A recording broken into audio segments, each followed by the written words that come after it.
So hello everyone, आज हम बात करने वाले हैं दुनिया की the greatest TV show with an overall IMDb rating of 9.5 and which is none other than Breaking Bad. Breaking Bad को जो नंबर वन टीवी शो बनाती है वो है उसकी परफेक्ट एंडिंग। अगर मैं पर्सनली बोलूँ तो आज तक मैंने जितने भी टीवी शोज देखे हैं उसमें मुझे ब्रेकिंग बैड का एंडिंग काफ़ी परफेक्ट और सेटिस्फैक्ट्री लगा है। ब्रेकिंग बैड की अगर बात करें तो इसमें टोटल 5 सीजन्स है, जिसमें कुल 62 एपिसोड्स है और हर एक सिंगल इंडिविजुअल एपिसोड्स का रेटिंग 8 या 8 से अबव है। और ज़्यादातर एपिसोड्स तो ऐसे हैं जिनकी रेटिंग 9 या 9 से भी एबव है।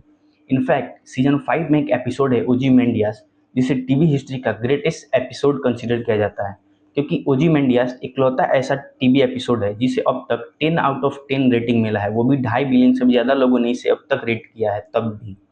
ब्रेकिंग बैड की अगर स्टोरी की बात करें तो ये मोस्टली इवॉल्व करती है 50 साल के वाल्टर वाइट के अराउंड, जो एक केमिस्ट्री प्रोफेसर है। और कहानी में ब्रेक थ्रू तब आता है जब वाल्टर वाइट को एक चेकअप के दौरान पता चलता है कि उसे लंग कैंसर है और वो जल्द ही मरने वाला है।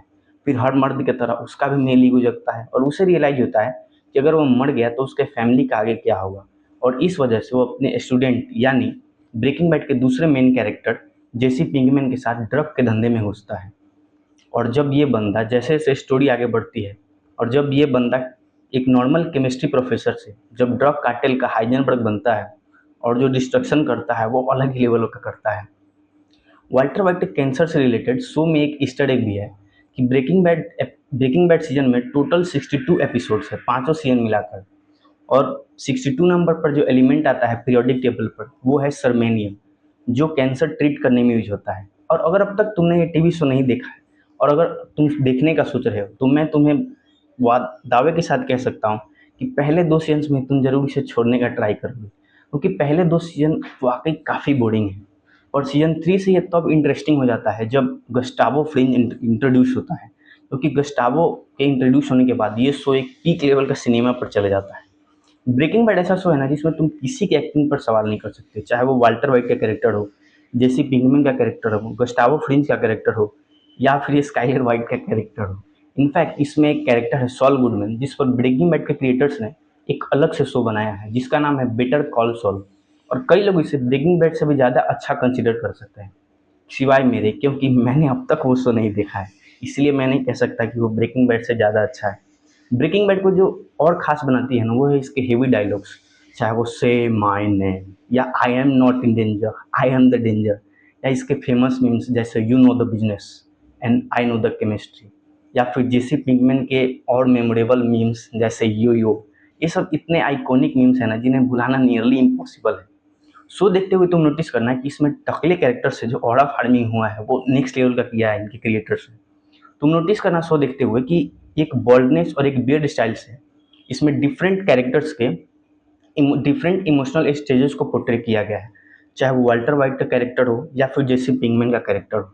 ब्रेकिंग बैड की जो मुझे सबसे अच्छी बात लगती है ना वो है इसके साइंस को यूज करके रियलिज्म को पोर्ट्रे करने का तरीका। मीन्स जब भी कोई कैरेक्टर किसी मुसीबत में फंसता है ये उन कैरेक्टर्स को बस यूं ही किसी इमेजिनेटिव तरीके से नहीं निकाल देते, पहले उस मोमेंट को फील कराते हैं, फिर उन कैरेक्टर्स को उस मुसीबत से निकालने के लिए साइंस का यूज करते हैं।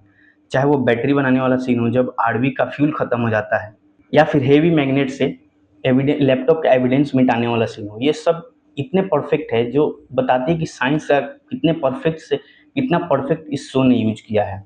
और इनफैक्ट सीजन 3 में एक एपिसोड है फ्लाई करके, जो पूरा एपिसोड एक मक्खी पर बेस्ड है कि कैसे एक मक्खी जब मेथ लैब में घुस जाता है तो कैसे ये दोनों कैरेक्टर्स उस मक्खी से छुटकारा पाते हैं, जो बताता है कि ये शो वाकई में कितना परफेक्ट है।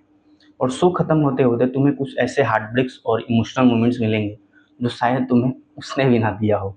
मैं ज़्यादा स्पॉइल तो नहीं करूँगा, लेकिन शो देखने के बाद तुम जरूर ये नोटिस करना वाल्टर वाइट और जेसी पिंकमैन के फर्स्ट और लास्ट मीटअप को जरूर नोटिस करना, उन दोनों आइज को, कि आइज रियली डू टॉक्स। और अगर अब तक तुमने ये शो नहीं देखा है तो इंतज़ार किस चीज़ का, अभी ये नेटफ्लिक्स पर हिंदी में भी अवेलेबल है और कुछ और वेबसाइट्स हैं जिस पर ये अवेलेबल है और तुम समझ गए होगे। So that's all. और शो देखने से पहले मैं तुम बस एक वार्निंग दूंगा कि शो देखने के बाद बस एक चीज़ ट्राई मत करना, वो है मिथ बनाने की कोशिश मत करना, because I am watching you. So that's all for now. मिलते हैं किसी अगले वीडियो में, तब तक के लिए बाय।